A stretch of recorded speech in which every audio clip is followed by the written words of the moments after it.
Assalamualaikum warahmatullahi wabarakatuh. Perkenalkan, nama saya Aprizal Wahyingadianto. Saya berasal dari kelas 12 keagamaan.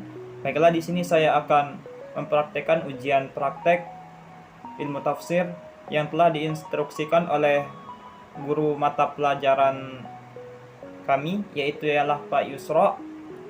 Kepada Pak Yusro selaku pengawas dan guru mata pelajaran, selamat menyaksikan video singkat ujian praktek mata pelajaran tafsir yang akan saya presentasikan ini. Dan saya mengambil bagian yaitu ialah pengertian takwil dan terjemah. Baiklah Pak, saya akan memulainya. Pengertian dan juga saya akan menjelaskan persamaan dan perbedaannya juga. Pengertian takwil.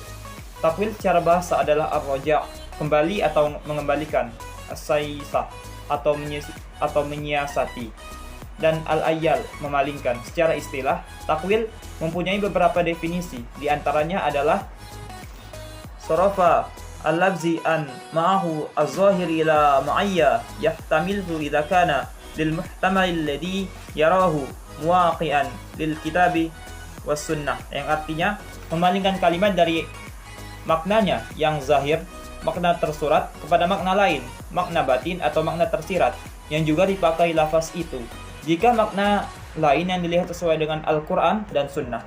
Pendapat lain mengatakan bahwa takwil adalah tarji' asai ila tumaniyati ila yanan ma yaradu munih, yang artinya mengembalikan sesuatu pada maksud yang sebenarnya, yakni menjelaskan apa yang dimaksud dari sesuatu.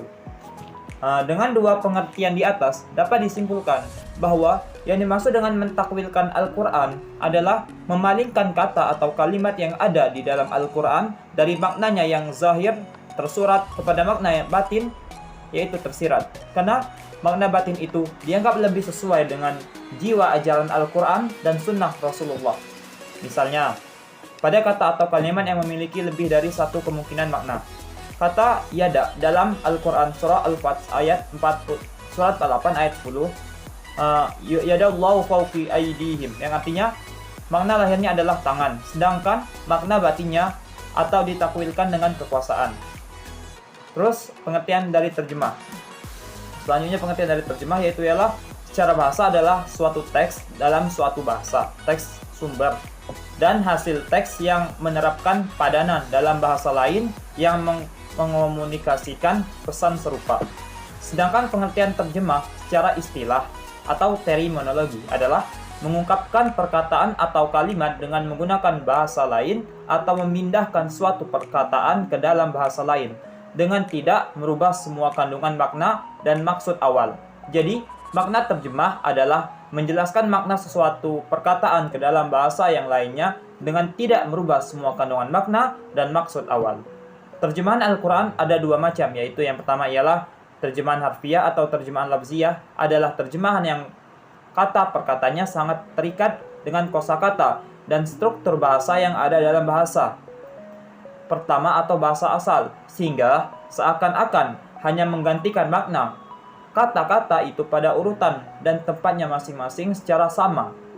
Az-Zahabi dalam At-Tafsir wal Mufassirun membagi terjemah harfiah dalam dua model. Yang pertama ialah harfiah bil misl, yaitu terjemahan yang dilakukan apa adanya sesuai dengan bahasa asal. Dan yang kedua ialah harfiah bin ghairi misl, yaitu terjemahan yang sedikit longgar keterikatannya dengan susunan dan struktur bahasa pertama atau bahasa yang diterjemahkan.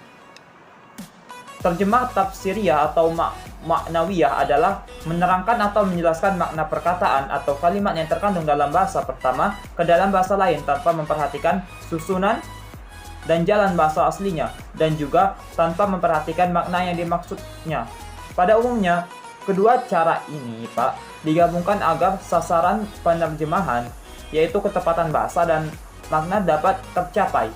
Jadi, ayat-ayat diterjemahkan secara harfiah dahulu, baru kemudian diterjemah tafsiriyah kan bila ada pada sistem terjemah Al-Quran terbitan Departemen Agama. Terjemah tafsiriyah ditempatkan pada catatan kaki.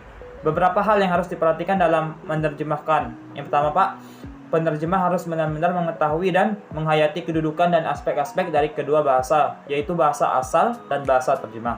Yang kedua, Penerjemah harus mengetahui pola kalimat dan ciri khas kedua bahasa. Yang ketiga, bahasa terjemah harus memenuhi semua makna dan maksud yang ada pada bahasa asal. Yang keempat, bahasa asal tidak boleh melekat pada bahasa terjemah lagi. Maksudnya, Pak, terjemahan harus benar-benar memindah makna bahasa asal ke dalam bahasa terjemah.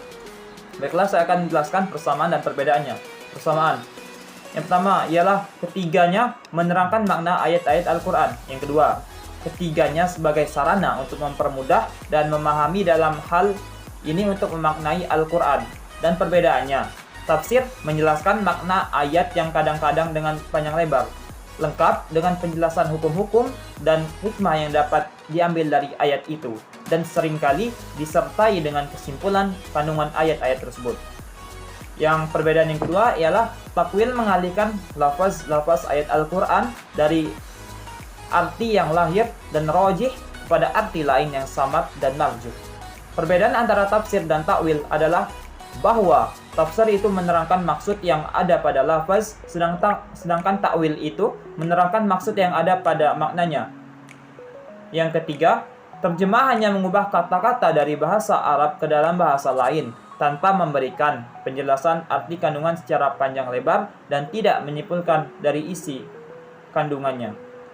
Oke, Pak, terima kasih telah memperhatikan penyampaian dari saya mengenai ujian praktek ilmu tafsir. Terima kasih. Saya ucapkan sekali lagi, saya akhirul kalam. Wassalamualaikum warahmatullahi wabarakatuh.